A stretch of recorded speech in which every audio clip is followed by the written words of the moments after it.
সাধারণ হন, কিন্তু সহজলভ্য হবেন না। কথায় আছে, সহজে পেয়ে গেলে মানুষ হীরাকেও কয়লা ভাবতে শুরু করে। আসলেই তাই, নিজের মূল্যটা নিজেকেই ধরে রাখতে হবে। আপনার সম্মানের জায়গাটা আপনি ধরে রাখতে না পারলে কেউ আপনাকে সম্মান করবে না। সব জায়গায় কথা বলতে যাবেন না। কিছু বলার আগে শুনুন, তারপরে উত্তর দিন। কোনো ভুল হলে ভনিতা না করে ক্ষমা চেয়ে নিন। ভুল হলে ক্ষমা চাওয়ার মাঝে লজ্জার কিছু নেই। এতে মানসিক প্রশান্তি বাড়ে, মানসিকতা সুন্দর হয় ব্যক্তিত্ব। জীবনের ছোট ছোট অর্জনগুলো সেলিব্রেট করুন এবং আপনার আশেপাশে অন্যদের ভালো কাজের প্রশংসা করুন। কখনো কখনো অন্যের সমালোচনা করবেন না।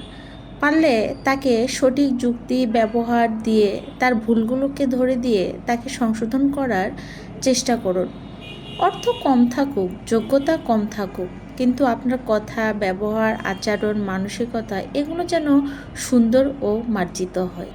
একজন মানুষ হিসেবে এইগুলো আপনার সবচাইতে বড় সম্পদ এবং মানুষের কাছ থেকে পাওয়া সম্মানটাই আপনার জীবনে সবচাইতে বড় অর্জন।